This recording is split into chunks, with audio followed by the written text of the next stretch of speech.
Welcome to Catfish Farm Enterprise. Here at Catfish Farm Enterprise, we'll help educate catfish farmers on how to start up and run a successful catfish farm business. We give practical guide on how you can manage your catfish farm and make profit at the end. A lot of people are venturing into the catfish farm business today, and some are also into the business. Some are making profit, some are not even making at all, but you can make a lot of profits from the catfish farm business. Now, the catfish farm business is a very lucrative business here in Nigeria today. A lot of farmers are making millions out of the catfish farm business. But for you to venture into the catfish farm business, you must be properly guided. Adequate knowledge is needed on how to start and run a successful catfish farm business. So that is what we do here at Catfish Farm Enterprise. Now, today we are going to be looking at profitable guide on how to set up and run a successful catfish farm business. We are going to be looking at 5 factors everyone should know before they venture into the catfish farm business. Be you a new farmer, be you an existing farmer, there are 5 major things you should know before you venture into the catfish farm business. Now, these are the 5 things. First of all, your pond or the site you want to use. The second one is your water supply. The third one, which is your breed of the fingerling or the juvenile, depending on the size you want to start up with. The fourth is your feeding, and the last one is a market survey. Now you're going to be looking at all these 5 factors individually. Now the first one, which is our pond or our site.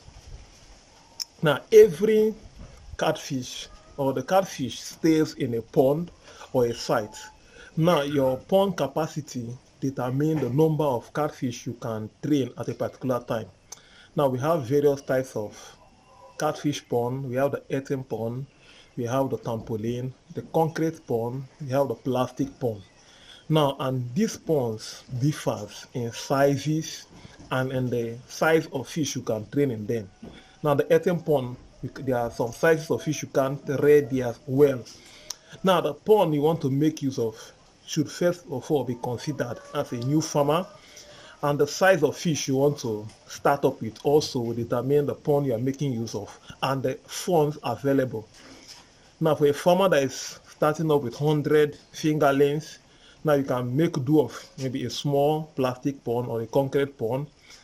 Now the size of your pond now will also determine the number of fingerlings you are buying. If you have a very limited pond size, you go for a little number of fingerlings or juvenile, so that as the fish grows, they tend to increase in size. You can be able to sort them out into different ponds to avoid cannibalism and to allow them feed very well. So the pond size or your pond capacity will determine the number of fish you can rear at a particular time. The next thing you also consider is the water supply. Now the catfish dwells in water, so adequate water is essential for every catfish to do very well. Now if you want your catfish to do very well, you should provide them with adequate water supply. The water supply should be clean, it should be safe for the fish to do well in. Now, if you stay in an area where you should be in an area where there is adequate water supply often, so be it from the stream or the borehole, so there should be adequate water supply for the catfish to stay in. Now the catfish, you change the water between the hours of 24 to 48 hours depending on the size or your pond capacity. Now we'll look at is the breed of the fingerling or the juvenile you want to start up with. Now, as a new farmer, you want to start up with maybe the fingerling or the juvenile. So you should go for good breeds that do very well. Now, if you buy a bad breed of fingerling or juvenile, depending on the size you want to start up with, it will affect the growth of the fishes. So go for farmers that have good breed of fingerlings or juvenile. Now there are a lot of farmers that their fingerlings or juvenile, they do very well. So locate such farmers and buy from them. If you don't buy from farmers that don't really have good breed. Now the broodstock they use in hatching also determines how the fingerlings will do very well. So go for farmers that hatch with good broodstocks that are not infected, broodstocks that don't have any disease or the other. Your fish can have good growth, and at a limited time they would be able for you to sell off. So you don't train your fishes for months, 8 months, 9 months, and they are still very small. So look out for farmers that have good breed of fingerling or juvenile, depending on size you want to start up with. So it is very essential for every farmer to note this. Now the fourth one we are looking at today, which is the feed. Now the feeding accounts for almost 80 to 70% of your capital as a catfish farmer. So there should be money available for the feeding of your catfish. So because of feeding, take greater percentage of the money. So money should be available to get the feed ready for them. Now, whether you are going for the foreign feed or the local feed, money should be made available for the feeding. And also you should feed adequately. So the size also of the feed also determines, because as your fish grows, they eat different sizes. The fingerling has a size of feed they eat, same as the juvenile, the post-juvenile, and as they grow old, the size of the feed increase. Also, money should be made available to buy the feed for your catfish. Now, and the type of feed you make use of. Now we have the sinking feed, we have the floating feed, we have foreign feed, we have the locally produced feed. So the quality of your feed also affects the growth of your catfish. A lot of people want to make use of alternatives to feeding, like intestines and some other supplements to feed. Yes, make sure that those things are not infected so that they won't affect the growth of your fishes. So go for quality feed, not just in quantity but quality. The quality of feed the fish eat affects their growth. Same as humans, the food we eat reflects in our growth.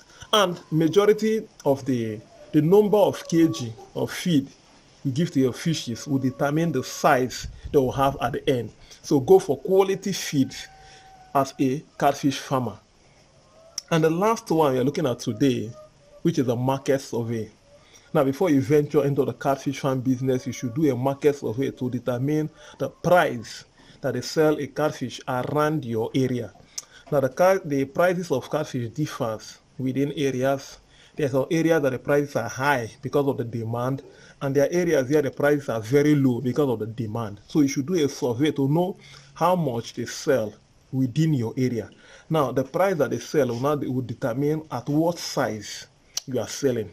Now, a lot of farmers, they sell at the roasting size, while some, they allow it to grow to the table size before they sell. Some sell at 1 kg, some sell at 2 kg. Now, it determines what the price they sell in your area will now determine what time am I selling off my catfish. So do an adequate market survey first of all before you venture into the catfish farm business, so you know where you can get your buyers and the sizes they buy in that area and the prices they buy, so you can do a good record keeping to know how much you have spent and how much you are selling at the end of the season and when to sell. So a lot of farmers, they sell at the wrong timing. So and this also affects the profit margin they make from their catfish. So once you understand the prices in your area and the sizes they buy at that area, at areas that maybe the prices are higher, you can move to those areas to sell off or get buyers from those areas. And most times, getting buyers might be difficult for some new farmers. Also, go out and look for where you can get buyers for your fish. So once the time is to sell, it's easier for you to sell it off at that time. So these are the 5 factors every new farmer should consider before venturing into the catfish farm business. So subscribe to the channel. We are going to be dropping out educative videos on catfish farming, from the feeding techniques to feeding pattern to pond construction. Also, we are going to be giving you a breakdown on how much you can spend for a particular number of catfish. If I have 100 catfish, if I have 1,000 fingerlings, 500, how much am I going to spend to train them to the adult stage, and what are my profit margin. So subscribe to the channel and stay tuned.